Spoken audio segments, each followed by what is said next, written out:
¿Sabías que las leyes son el motor de la electromovilidad y la exploración espacial? Aquí te explico. Hola, soy Starman, creación del ingeniero Antonio Pascual.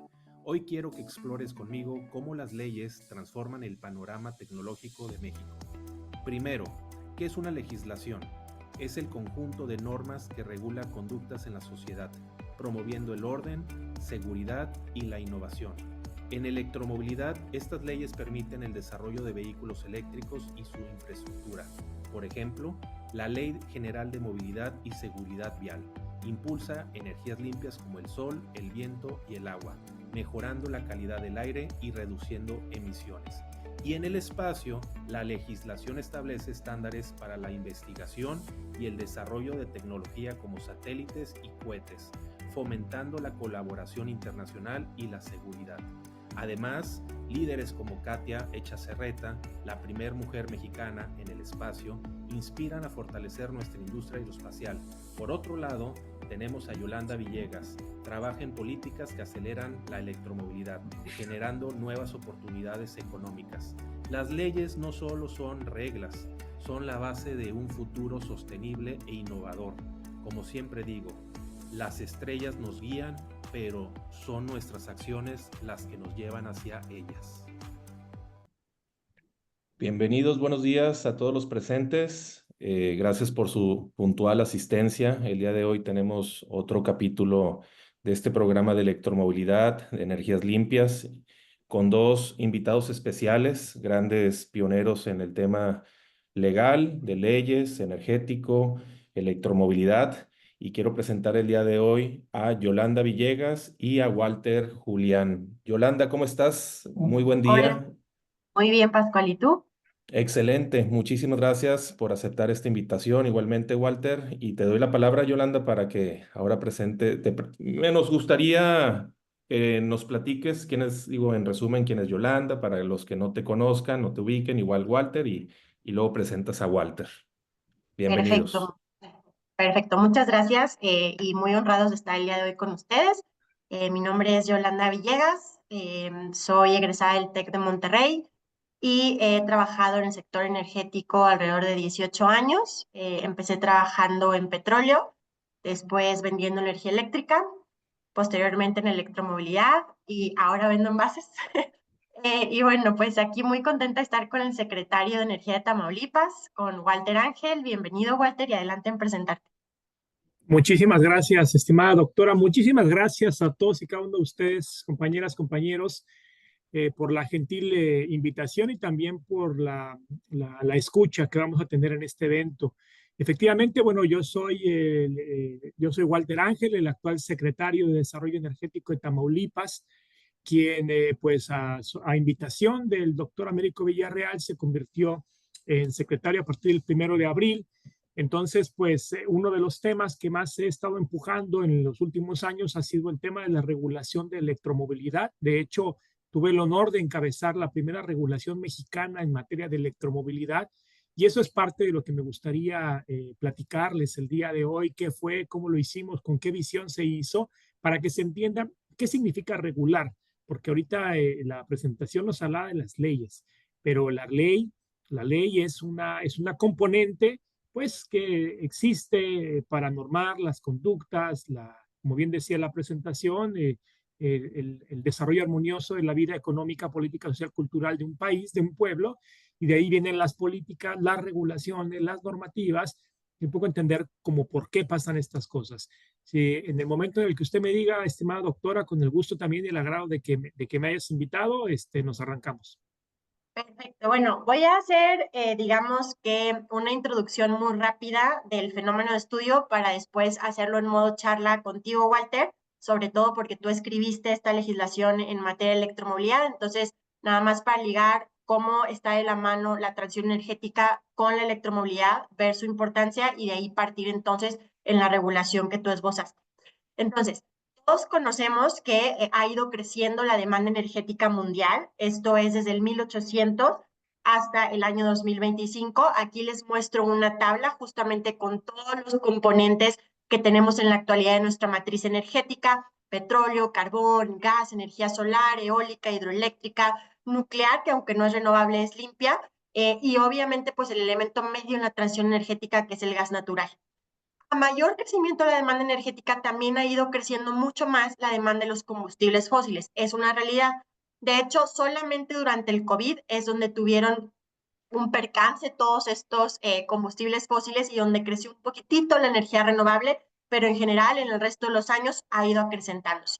Y con este acrecentamiento que ha traído pues el aumento en la temperatura media de la Tierra.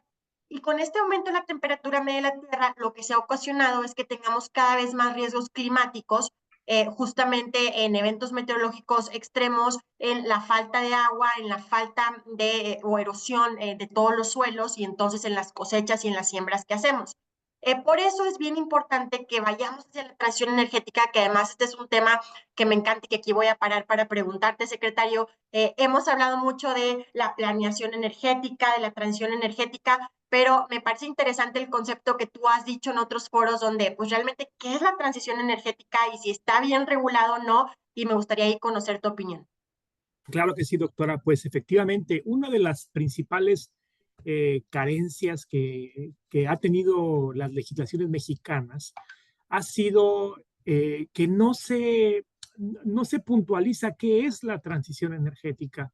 De hecho, apenas con el surgimiento de la actual reforma, la Ley de Planeación y Transición Energética, por primera vez se establece un concepto de transición energética. ¿Y por qué es importante conceptualizar la transición energética? Bueno, pues porque eso te permite definir políticas, indicadores, objetivos, metas alcanzables. De hecho, la primera ley de transición energética que apareció en México en el año 2016-17 no tenía un concepto asociado a esto. Entonces, ¿qué significa eso? Que cualquier cosa es hacer transición energética. Uso autos eléctricos, hago transición energética.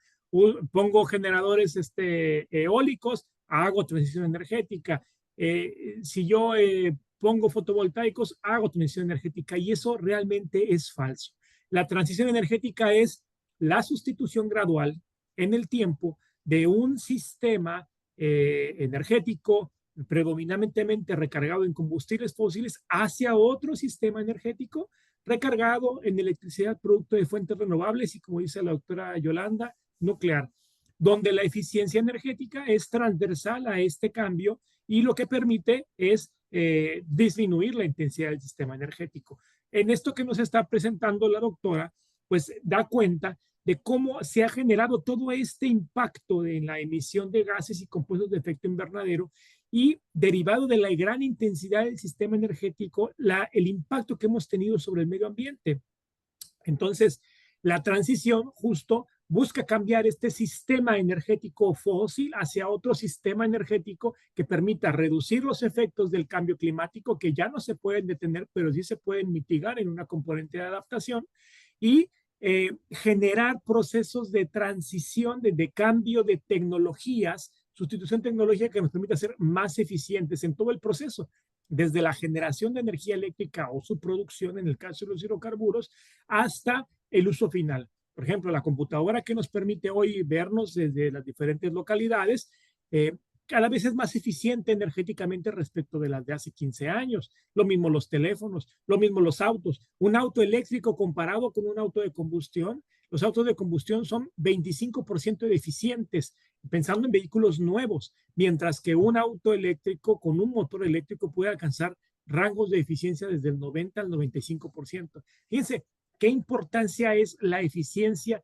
en términos de la reducción de la intensidad del sistema, lo que podemos aprovechar realmente de la energía y lo que nos va a facilitar reducir la intensidad del sistema energético. De ahí, pues, todo esto que nos menciona la doctora Yolanda Villegas, es que también se ha generado una tendencia internacional económica de un patrón de acumulación capitalista recargado en la explotación de los combustibles fósiles hacia otro patrón de acumulación que ve en los negocios de la transición energética la posibilidad del surgimiento de una nueva economía política. Eso es importante que lo veamos, es decir, la nueva economía necesariamente estará recargada en todos los procesos de cambio y transición energética que el sistema energético ponga por delante, y la posibilidad incluso de nuestro país, México, de reindustrializarnos de manera acelerada, pudiendo utilizar justo la transición energética para apalancar esas nuevas inversiones y esa nueva industria. Que algo que me encanta que estás mencionando es gradual. Todo el mundo habla de estamos en la transición energética, en medio de ella, y la realidad es que no es así. Estamos caminando para implementar la transición energética, pero es totalmente opuesto al concepto de revolución energética, como dice aquí la presentación. Es decir, vamos a ir cambiando poco a poco de una matriz a otra. Y bueno, Correcto. avanzando un poquito más, hemos tenido dos grandes transiciones energéticas, de la biomasa a las fuentes fósiles y las fuentes fósiles a las fuentes renovables, que es lo que todos nosotros estamos viviendo. Y ahí es donde viene a insertarse la electromovilidad y el hidrógeno verde, además de la generación renovable. Entonces, esto va a ser bien importante, pero vean cómo hemos tenido mini transiciones energéticas de la biomasa al carbón mineral, del aceite de ballena al queroseno, del caballo al automóvil, del carbón al petróleo y del petróleo al gas natural. Sin embargo, ¿dónde estamos ahorita? Pues en medio del cambio climático tenemos un incremento en las emisiones de gas de efecto invernadero, una generación eléctrica basada en fuentes fósiles, una movilidad basada en combustibles fósiles, poca eficiencia energética en los edificios, y esto que ha causado pues que se vaya incrementando la temperatura media de la Tierra. Aquí en los charts ustedes pueden ver cómo está íntimamente relacionado el mayor consumo energético con el consumo de fuentes fósiles, con la emisión de gas de efecto invernadero y con el aumento de la temperatura media de la Tierra. Todos estos son datos de la Agencia Internacional de Energía. Y esto es bien importante porque en nuestro sector está el cambio. La transición energética está en el sector energético porque somos quienes producimos el 73.2% de la contaminación de los gases de efecto invernadero. Y aquí voy a parar justamente para que el secretario de Energía de Tamaulipas nos comente las oportunidades que ve en el Estado en torno a esta transición energética y además pues con los hidrocarburos. Adelante, por favor, secretario. Estamos hablando de que Tamaulipas es el estado más energético de todo México. De hecho, ningún otro estado, por supuesto con el respeto debido, tiene lo que Tamaulipas tiene. Tenemos petróleo, tenemos distribución de gas que baja por los ductos del norte del país, del norte del estado, biomasa, es mucho sorgo dulce que se puede aprovechar para el desarrollo de mieles intermedias B, así como también caña de azúcar, aerogeneración, con pues un corredor muy importante en materia eólica y también una intensidad importante de radiación solar que nos permite utilizar sistemas fotovoltaicos, ciclos combinados. Tamaulipas tiene absolutamente todo. Y entonces, la transición energética aprovecha nuestra oportunidad que tenemos con los recursos presentes para que sean el motor de financiamiento de esa propia transición. Es decir, no se sustituyen los hidrocarburos, no se desechan, como bien dice la doctora, es gradual. ¿Cómo utilizamos nuestra posición para el desarrollo de las tecnologías críticas? Por ejemplo, para el sistema recargado en combustibles fósiles, que nos permite como región clave, empujar el desarrollo de otras tecnologías críticas y una industrialización que tenga por delante la disminución de la intensidad del sistema energético de sus emisiones y, y la necesidad, pues, de transitar de manera eficiente precisamente esto. Entonces, ¿dónde está nuestro área de oportunidad en saber desarrollar políticas que permitan vincular una cosa con la otra? El error de muchos países y de muchas regiones ha sido tratar de frenar el crecimiento, por ejemplo, en el sector hidrocarburos, desaprovechando todo el efecto multiplicador que en la economía tiene eso para apalancar nuevas inversiones de desarrollo de tecnologías críticas. Simplemente les voy a poner un ejemplo respecto a esta gráfica que estamos viendo el día de hoy acá. Todo lo que vamos a consumir de aquí al año 2050 en términos de fotovoltaicos, de línea de transmisión, de motores eléctricos únicamente para ser aprovechados por la Comisión Federal de Electricidad, de equipos más eficientes de luminarias, de parte de las compras del Estado, equivale a cerca de 27 billones de pesos que podemos determinar si lo importamos o si desarrollamos industrias que nos permitan mejorar nuestro mercado interno, mejorar la economía, el desarrollo de nuevas capacidades, darles oportunidades a los jóvenes. De ahí, pues, la importancia de poder hacer una política que lo vaya que lo vaya vinculando. Y, por ejemplo, solo en el caso, por ejemplo, de generación distribuida, veamos cómo se encuentra actualmente casi llegando a los 5,000 megas de capacidad instalada en generación distribuida, con posibilidades de que Tamaulipas, en el caso concreto de Tamaulipas, que tiene mucha generación distribuida, se convierta en una oportunidad clave para darle energía a todas estas industrias y sectores que vemos del lado izquierdo para el desarrollo de nuevos parques industriales que incluso pueden tener una modalidad de autoconsumo para la satisfacción de sus necesidades energéticas, sin vernos en el reto de la necesidad inmediata de la construcción de la transmisión a partir de sistemas de almacenamiento, recursos distribuidos y grid forming. Perfecto, muy bien. Justo ahorita también nos hicieron una pregunta de cómo van a ir los combustibles o las nuevas formas de combustibles en la transición energética, y ahí justo le mencionaba en la respuesta pues que la hidroeléctrica es la más limpia que podemos tener, pero también vamos a ver formas de hidrógeno verde y vamos a ver mucha generación distribuida, que no es otra cosa que los paneles solares, y obviamente pues el tema eólico, que además ahí Secretario, Tamaulipas tiene disponible más del 93% de capacidad eólica, entonces va a ser bien importante todo lo que se haga por allá. Y bueno, ya para ir nada más culminando en este marco introductorio de la transición energética e insertar la electromovilidad en estos conceptos, acuérdense que hay 4 Ds principales en la transición energética, que es la descarbonización, la descentralización, la digitalización y la democratización. Y todo esto que significa que cada vez vamos a tener fuentes de energía que no van a librar gas efecto invernadero, esa es la descarbonización. La descentralización significa que vamos a estar produciendo energía, pero ya en pequeñas plantas con comunidades y centros, digamos, de consumo cerca, no estas grandes plantas que están en ciertas localidades del país, sino pequeñitas en todo el país. La digitalización es vamos a ir aprovechando cada vez más nuestra tecnología digital para mejorar y eficientar los procesos, y la democratización es donde vamos a estar todos los ciudadanos insertos en fuentes de energía cada vez más económicas, renovables e integrados en estas comunidades energéticas. Todo esto nos va a causar que tengamos una nueva geopolítica donde aquellos países que se quedaron fuera del desarrollo energético al no tener reservas fósiles van a poder insertarse aquí justamente con la innovación, con la tecnología y el desarrollo en estas fuentes renovables. Aquí me gustaría parar y que el secretario de Energía de Tamaulipas nos comente sobre el mercado emergente y el plan estatal de inversiones que ha presentado la presidenta Claudia Sheinbaum para ya pasar ahora sí a las leyes de electromovilidad. Adelante, por favor, secretario. Sí, claro que sí.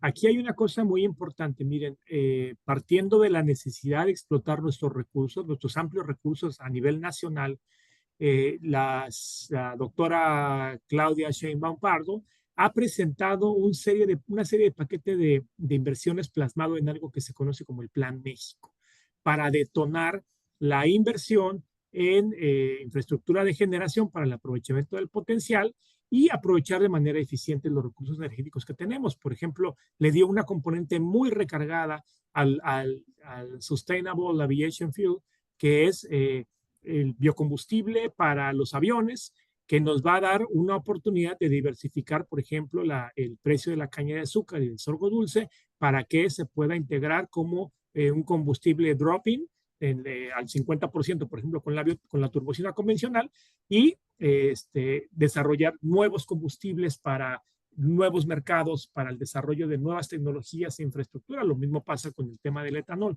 sin arriesgar los recursos que tenemos en tierras cultivables para alimentos, así como el potencial peligro que representan los transgénicos para producir estos tipos de biocombustibles. Justo pensando en una necesidad importante, desarrollar inversiones para explotar el potencial, desarrollar la diversificación de la matriz energética, 22,000 megawatts de capacidad nueva renovable, que nos va a llevar a desarrollar inversiones mixtas para la explotación de estos recursos, donde el Estado va a participar directamente y donde se van a apalancar las inversiones necesarias para garantizar que los proyectos puedan ser bancables y, en ese sentido, establecer mecanismos de largo plazo para su consecución y para el financiamiento rápido de los mismos. Entonces, ese plan se presentó en febrero pasado y ahora, incluso el día de mañana, la Secretaría de Energía da a conocer ya con detalle el plan energético, en la mañanera del día de mañana, que no va a ser conducida por la presidenta porque va a estar en un foro internacional, sino por la nueva secretaria,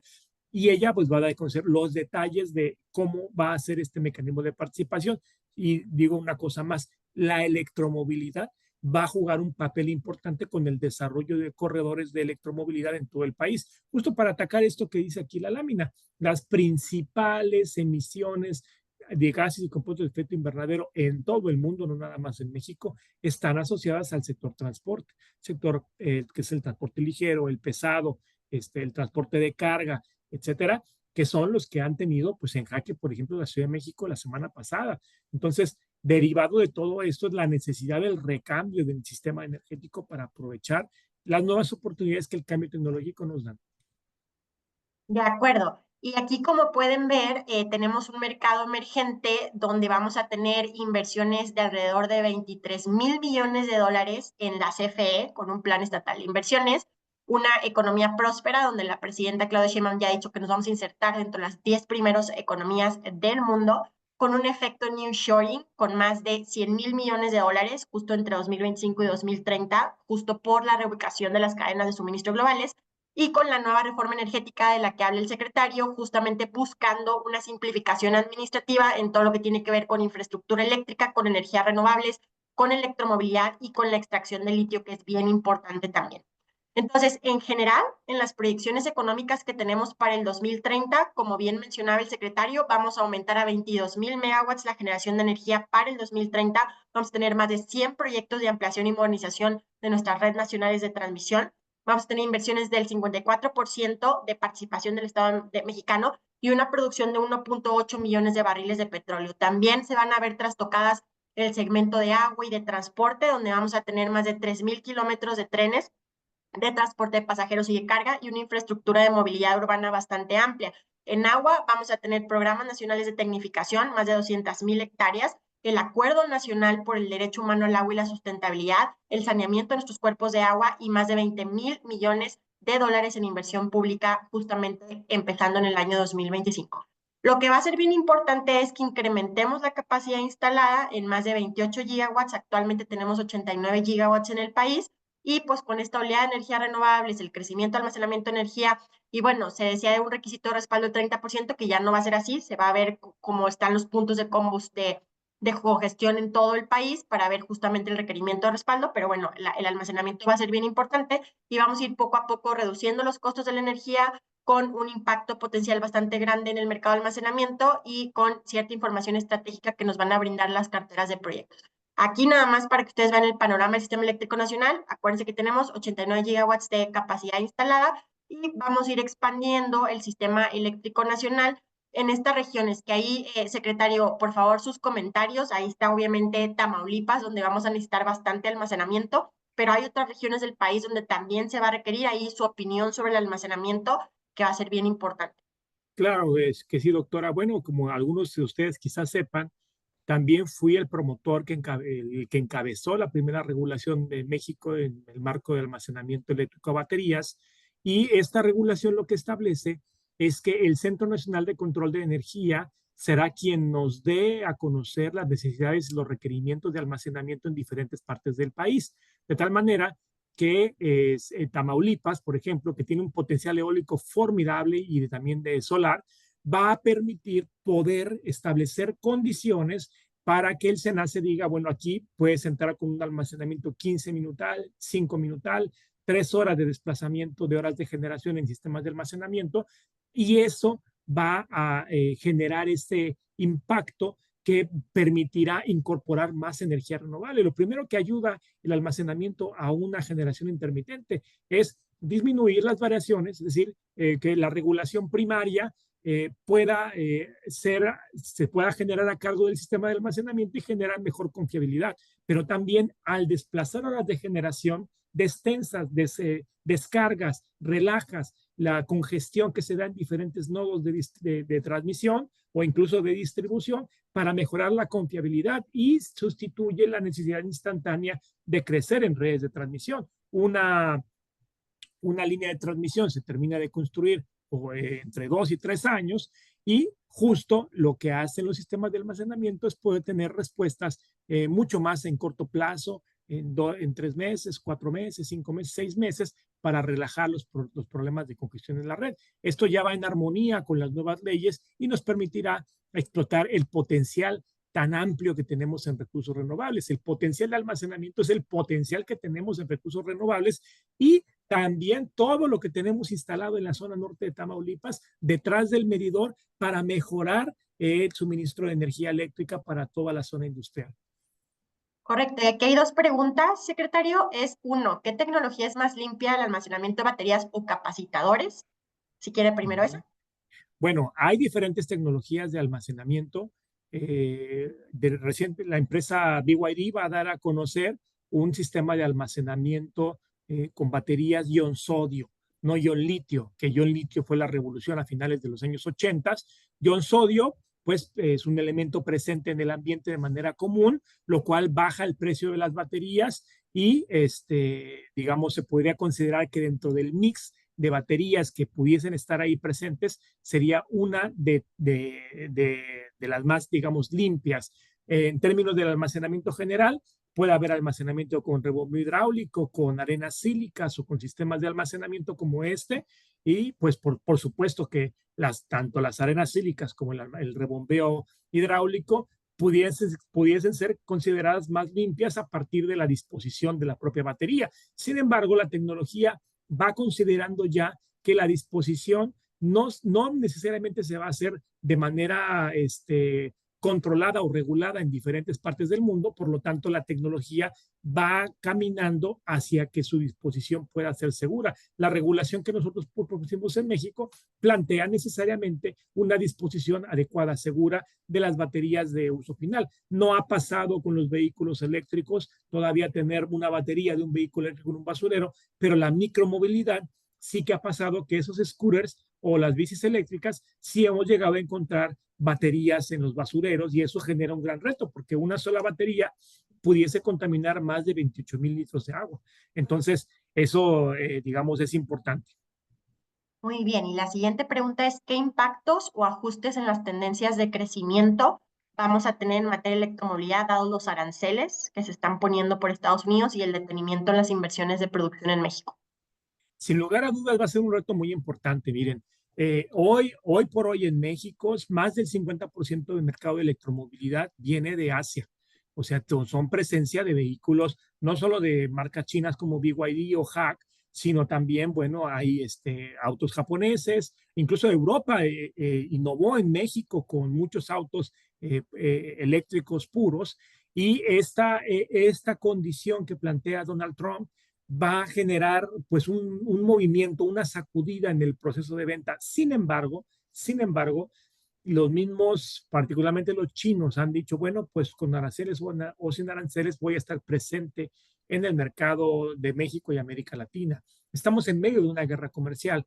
Incluso a pesar de los aranceles, la tendencia que ha mostrado la mayor parte de las empresas chinas es mantenerse en el mismo control de precios. ¿Por qué? Porque la estrategia que están desarrollando los chinos es colocar una gran cantidad de empresas y aunque de las 127, por ejemplo, que tienen en materia de electromovilidad, se vayan a la quiebra 120, con 7 van a lograr que las 120 que quebraron por comerse los mercados, las otras 7 sigan siendo empresas predominantes en algún estado o nación. Entonces, es una guerra comercial muy agresiva, pero que tiene como fondo la pérdida, digamos, la falta de posición geopolítica que está teniendo Estados Unidos particularmente, que no había enfrentado desde hace mucho tiempo, porque pues después de la posguerra todo se configuró en torno a la economía estadounidense y ahora tiene otro rival que además tiene una capacidad de ahorro y de generación de Producto Interno Bruto superior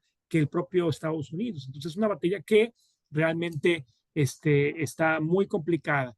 Y aquí dicen ellos, dice alguna pregunta, en los proyectos de fabricación de baterías en México, en México tenemos una planta de producción de baterías, la empresa Megaflux en la delegación Iztapalapa, la alcaldía Iztapalapa en la Ciudad de México, produce baterías de estas que necesitan los vehículos eléctricos, tanto para camiones pesados como vehículos ligeros, como parte de un elemento importante que todo el mundo tiene que saber por la importancia que eso puede generar. Ahora imagínense esta empresa a una gran escala proporcionándonos las baterías para la explotación de nuestros recursos energéticos, puede ser una apuesta para el desarrollo industrial de nuestro país.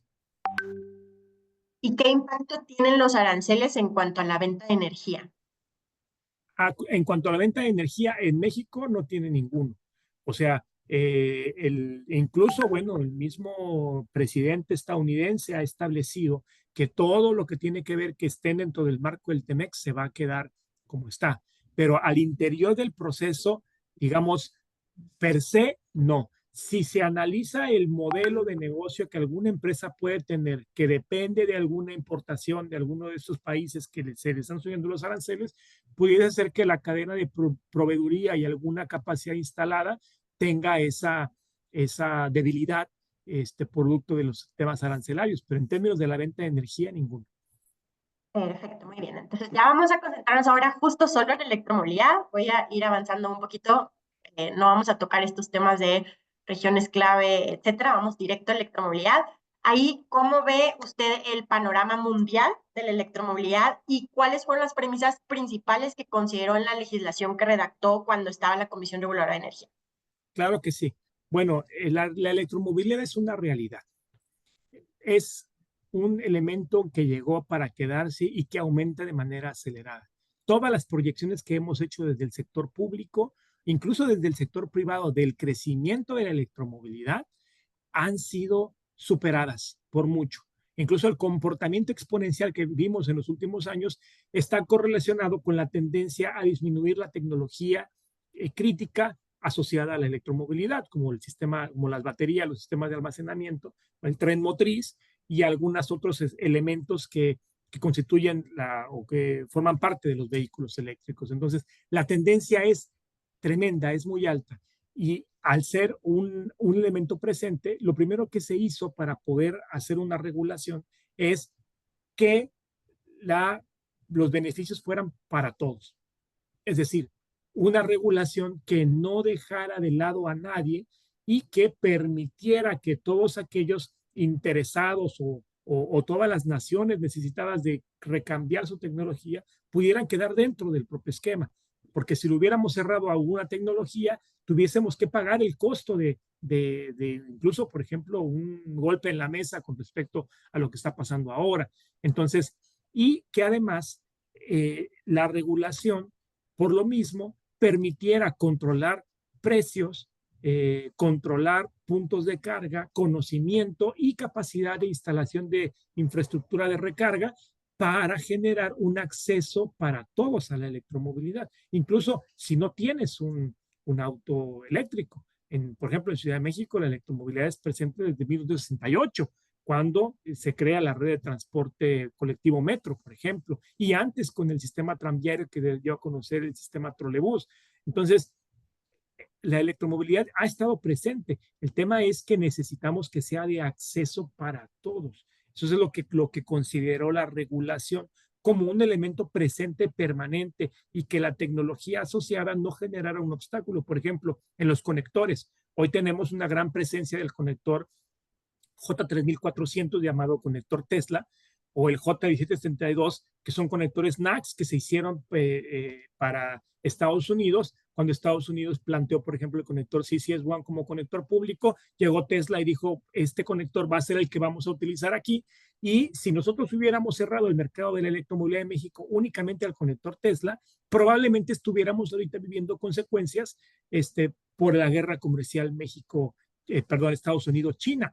Entonces, declaramos todos los conectores habidos y por haber, hasta el CHAdeMO que está en desuso, el IEC europeo, el GBT que es asiático, particularmente chino, para que los vehículos que estén dentro del territorio nacional puedan tener una interoperabilidad en los sistemas de recarga, se puedan conectar a la infraestructura de recarga y de esa forma tener un vehículo de diferentes condiciones, incluso más económicos, no sea un reto la infraestructura de carga en el país.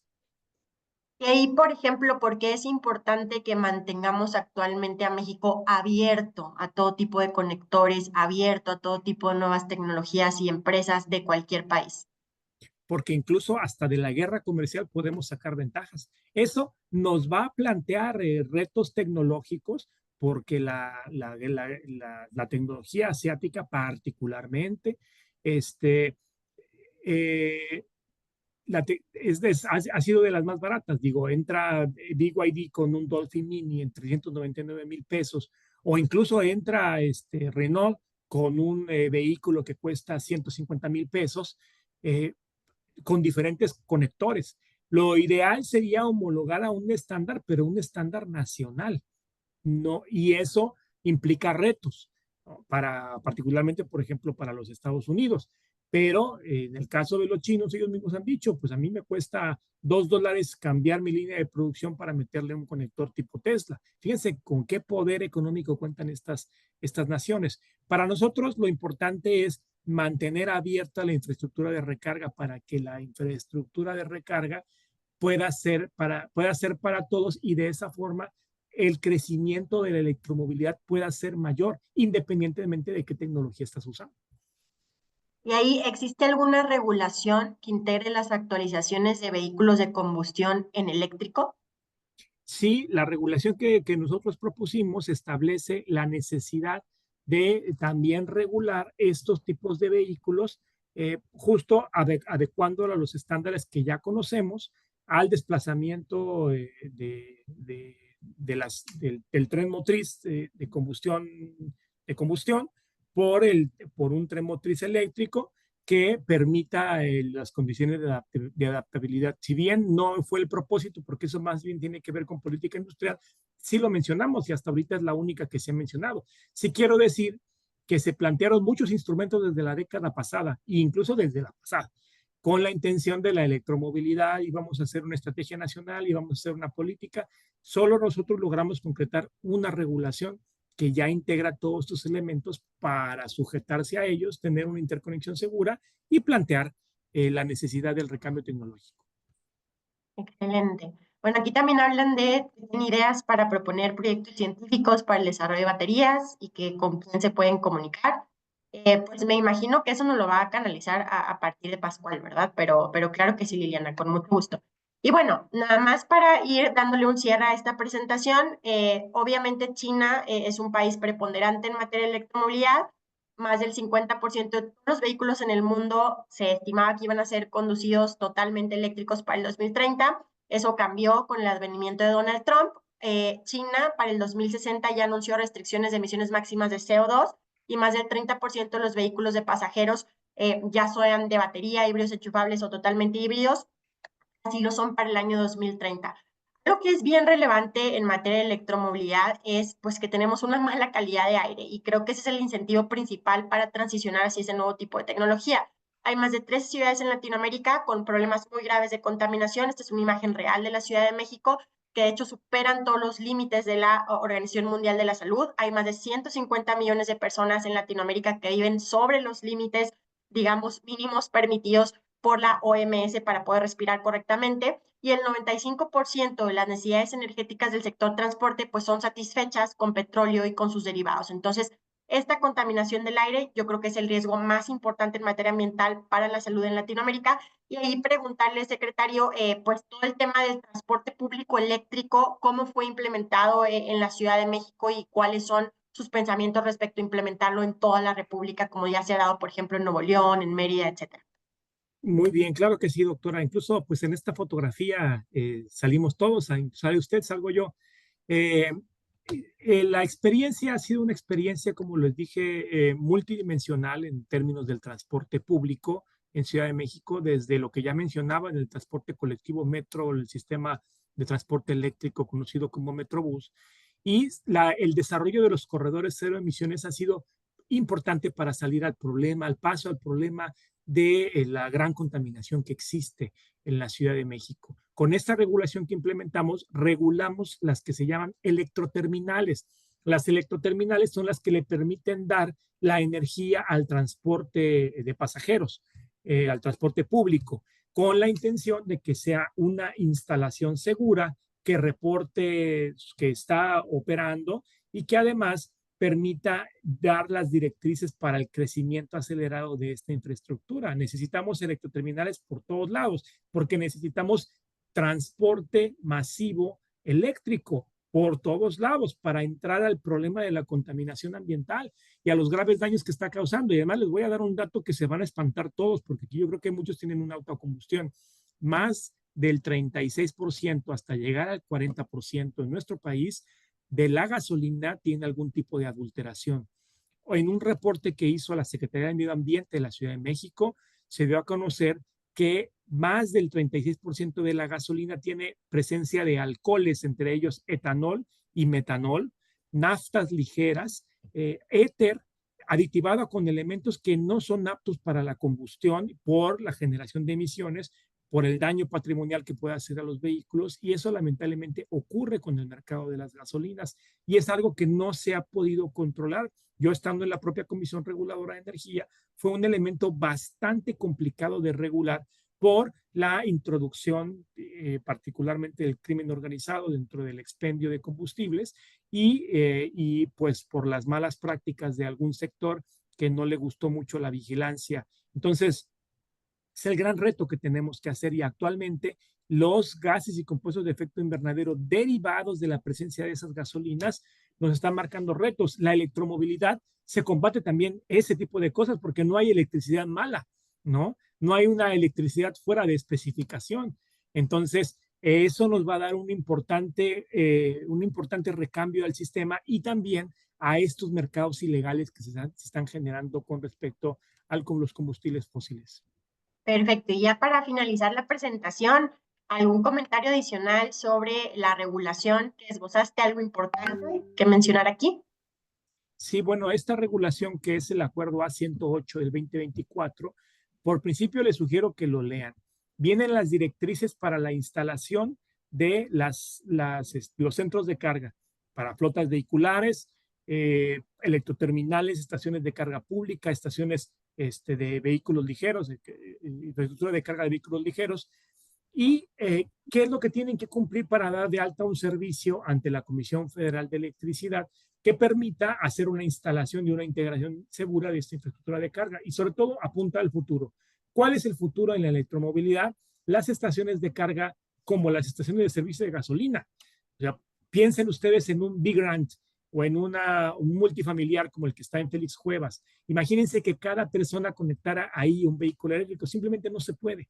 Entonces, el futuro camina hacia estaciones de carga tipo una gasolinera, donde ahí llegues y cargues tu vehículo en minutos y te vayas. De hecho, BYD acaba de anunciar algo que es totalmente revolucionario, una batería de estos vehículos que se carga en 20 minutos. Entonces, ¿qué va a pasar? Pues vas a llegar, a lo mejor ni siquiera llegas con la batería vacía, la cargas en 10 minutos por lo que te haga falta para completarla y te vas, al igual que en una estación de servicio. Entonces, eso va a ayudar muchísimo porque la principal decisión de alguien para poder adquirir un vehículo eléctrico es dónde y cómo lo voy a cargar. Esa es la principal. Eso se lo han preguntado ustedes seguramente. ¿Alcanzo a llegar a mi destino? Si voy de México a Acapulco, el tradicional, si voy de México a Tuxpan, si voy de Tampico a Ciudad de México, ¿alcanzo a llegar? Esa es la respuesta en términos de la mejora del sistema de almacenamiento y los supercargadores. Eso viene en la regulación. Anticipamos el futuro para que sea de acceso para todos, para todo nuestro pueblo.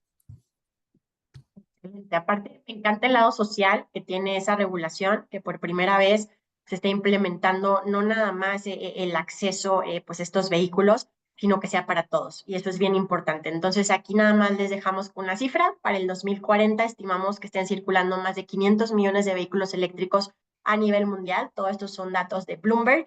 Y también importante mencionarles que es importante cuando tú tienes un vehículo eléctrico que mínimo tengas un 20% de batería antes de que tú vayas a cargar, ¿no? O sea, no te puedes acabar completamente la batería y eso quienes hemos puesto flotas o flotillas eléctricas de taxis, por ejemplo, lo hemos visto. Desbaratas la batería si no tienes por lo menos ese porcentaje como lo comenta el secretario. Es decir, ni siquiera vas a ir con 0% de batería, tienes que llevar algo para eliminar tu ansiedad de rango, ¿no? Que eso es algo muy típico también pues en los vehículos eléctricos. Y para finalizar, nada más les quiero mostrar que es bastante rentable tener un vehículo eléctrico porque requiere menos operación y mantenimiento. A partir de 7,000 kilómetros al año es mucho más rentable un vehículo eléctrico que uno a gasolina. A partir de 3,000 kilómetros al año es más rentable una moto eléctrica que una de gasolina, es decir, el uso intensivo. A partir de 43,000 kilómetros al año es más rentable un autobús urbano eléctrico que uno híbrido de diésel. Y un autobús urbano eléctrico te puede ahorrar alrededor de un 40% en comparación con uno de gas LP. Con un camión eléctrico podemos ahorrar aproximadamente un 30% con respecto a uno de gas. Entonces, es bien importante que sepamos que la electromovilidad va. La regulación, pues ya se puso este primer piso que esbozó justamente en su momento el que era comisionado, que ahora es secretario de Energía de Tamaulipas, Walter Ángel. Y bien importante que nos estemos informando sobre infraestructura eléctrica, porque es como el huevo y la gallina, que es primero el automóvil o la infraestructura, van de la mano y esto va a eficientar tanto en transporte público como privado. Muchísimas gracias por su atención a todos y muchas gracias al secretario. Últimas palabras, secretario. No, pues agradecer a ustedes la invitación y a que sigamos profundizando en esto. Yo voy a hacer algunos encuentros aquí en Tamaulipas, porque en este estado profundamente energético les voy a dar un anuncio. Ya le pedí permiso al gobernador para hacerlo. Vamos a hacer 2 grandes corredores de electromovilidad.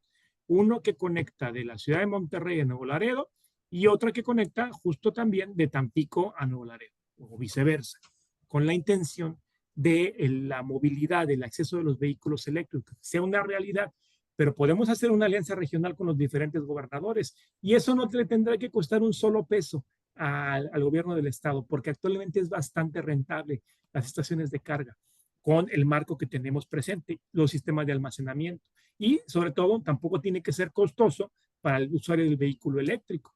Por lo menos en términos del precio de la gasolina es bastante competitivo cargar un vehículo eléctrico. Entonces, puede ser de beneficio para todos. Eso es lo que vamos a estar trabajando de aquí a lo que concluye el periodo del gobernador Américo Villarreal. Y no se lo pierdan porque va a estar muy interesante. Vamos a hacer muchos encuentros aquí en Tampico y también en Ciudad Victoria porque necesitamos llevarlo a diferentes lados. Y ya nada más por último, ¿cuáles son los retos de la interoperatividad? Es los diferentes conectores. Es decir, una estación de carga que plantee una interoperabilidad tiene que dar por necesidad acceso a los diferentes conectores de las tecnologías que se presentan en un país.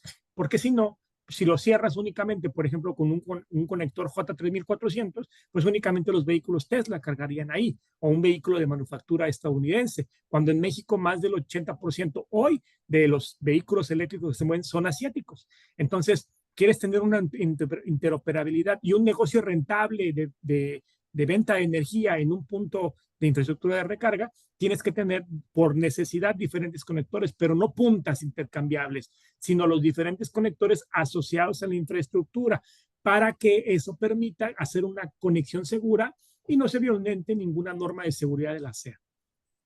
Muy bien, pues cerramos con esto. Nada más decirles que para México, justo para el 2030, estamos esperando una producción de 4,6 millones de autos eléctricos que nos va a representar el 23% del total de todos los vehículos ofertados en el país. Entonces ha habido un crecimiento de vehículos híbridos regulares, enchufables, totalmente eléctricos y también de los puntos de recarga, sobre todo los puntos de recarga públicos que tenemos en el país. Para finalizar, nada más decirles que es bien importante cambiar nuestra forma de pensar en cuanto a la movilidad sostenible porque comienza con nosotros.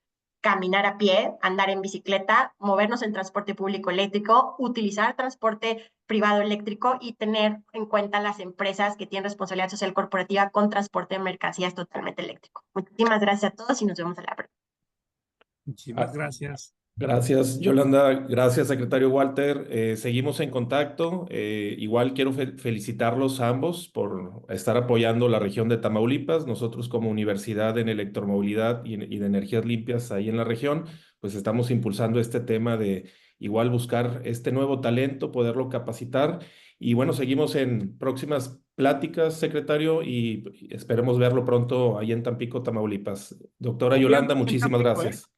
Aquí andamos en Tampico hoy, así que cuando gusten, por aquí perfecto. vamos. Quedamos al pendiente. Gracias, abrazo gracias. a todos los Gracias, presentes. hasta luego. Saludos. Bye bye.